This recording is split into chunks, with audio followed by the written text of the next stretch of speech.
అసలు ఈ రాష్ట్ర చరిత్రలో ఎన్నో ప్రభుత్వాలు వచ్చాయి అధ్యక్ష. ఏ ప్రభుత్వ హయాంలో కూడా ఎలాంటి సంఘటనలు అయితే జరగలేదు అధ్యక్ష. అవి ఈ ప్రభుత్వం వచ్చాక 2 సంఘటనలు జరిగాయి అధ్యక్ష. తిరుమలలో తీసుకుంటే ఈ జనవరి 9న జరిగింది అధ్యక్ష. 6 ప్రాణాలు పోయాయి, 24 మందికి గాయాలయ్యాయి అధ్యక్ష. అసలు ఈ దేశ చరిత్రలోనే స్వాతంత్రం రాకముందు అవ్వచ్చు, వచ్చాక అవ్వచ్చు, తిరుమల దివ్య క్షేత్రంలో మాత్రం ఇలాంటి సంఘటన ఎప్పుడు జరగలేదు అధ్యక్ష. అది ఇప్పుడు జరగడం నిజంగా దురదృష్టకరం. ఈ సంఘటన జరగడం నిజంగా ఇందులో రాష్ట్ర ప్రభుత్వ వైఫల్యము, అలాగే టీటీడీ పాలక మండలి వైఫల్యం క్లియర్ గా కనిపిస్తుంది. ఏర్పాటు చేయడంలో వాళ్ళు ఘోరంగా విఫలమయ్యారు అధ్యక్ష. అలాగే అది ఆ సంఘటన జరగకముందే సింహాచలంలో ఇలాగ 7 చనిపోయారు గోడ కూలి అధ్యక్ష.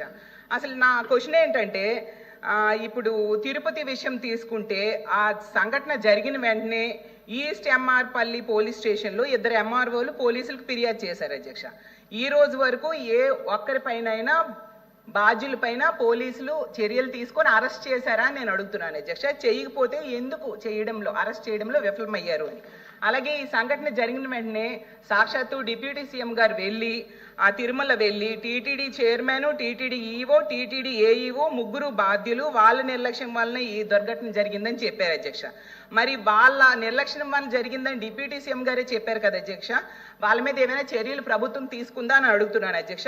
అలాగే టీటీడీ పాలక మండలి సభ్యులు ఈ మరణించిన వాళ్ళ కుటుంబాల దగ్గరికి వెళ్ళి క్షమాపణ చెప్పాలి అనేసి ఆ రోజు డిప్యూటీ సీఎం గారు చెప్పారు అధ్యక్ష. ఎవరైనా చెప్పారా అని మీ ద్వారా అడుగుతున్నాను అధ్యక్ష.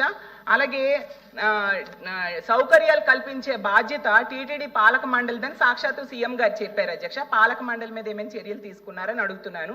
అంతేకాకుండా సీఎం గారు చెప్పారు అధ్యక్ష, 6 చనిపోయారు కదా, వాళ్ళకి కాంట్రాక్ట్ ఉద్యోగాలు ఇస్తాము అని చెప్పారు అధ్యక్ష. ఎవరికైనా కాంట్రాక్ట్ ఉద్యోగాలు ఇచ్చారా మంత్రి గారు చెప్పాల్సిందిగా మీ ద్వారా అడుగుతున్నాను అధ్యక్ష. మరో ముఖ్యమైనది ఏంటంటే, దీనికి బాధ్యుడు అనేసి ఆ జిల్లా ఎస్పీని బదిలీ చేయడం సీఎం గారే చేశారు అధ్యక్ష. బాధ్యత వహించాల్సిన జిల్లా ఎస్పీ అని ఆ రోజు సీఎం గారు చెప్పారు అధ్యక్ష. మళ్ళీ ఎందుకు అధ్యక్ష మొన్ననే ఆ ఎస్పీ సుబ్బరాయుడు అనే ఆయన్ని మళ్ళీ ఎందుకు నియమించారు అధ్యక్ష? అసలు ఎలా నియమించారు, ఎందుకు నియమించారు అధ్యక్ష? అది ఇంకోటి ఏంటంటే, ఈ సంఘటన మరొక ముందే మనం సింహాచలంది చూసాం కదా అధ్యక్ష. ఇందులో ఆ కాంట్రాక్టర్ చెప్పాడు అధ్యక్ష, పైన ఉన్న వాళ్ళ ఒత్తిడి వల్లనే తక్కువ సమయంలో గోడ కట్టాను, ప్లాన్ని డీవియేట్ అయ్యాను, వాళ్ళు ఒత్తిడి చేయడం వలన అని చెప్పారు అధ్యక్ష. మరి ఎవరు ఒత్తిడి చేశారు? 7 ప్రాణాలు పోవడానికి కారణమైన ఒత్తిడి చేసిన వ్యక్తి ఎవరు? అతన్ని పట్టుకున్నారా, అరెస్ట్ చేశారా? ప్రభుత్వం చెప్పాల్సిందిగా కోరుతున్నాను. సింహాచలం ఏర్పాట్లకి 5 మంత్రులు కమిటీ ఉన్నారు అధ్యక్ష. హోంమంత్రి గారి స్వయంగా చెప్పేవారు అధ్యక్ష, పిన్ టు పిన్ నేనే అన్ని ఏర్పాట్లు దగ్గరుండి చూశాను అనేసి.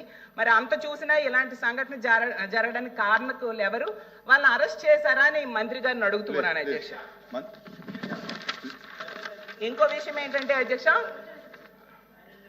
అసలు హిందువులు ఎంతో పవిత్రంగా భావిస్తారు అధ్యక్ష. ఇప్పుడు వైకుంఠ ఏకాదశి అవ్వచ్చు, చందనోత్సవం అవ్వచ్చు, ఇలాంటి ఇష్యూస్ లోనే ఇంతమంది ప్రాణాలు పోతే ఈ రాష్ట్రంలో భక్తుల ప్రాణాలకి రక్షణ ఎక్కడ ఉంది అని నేను అడుగుతున్నాను. Thank you.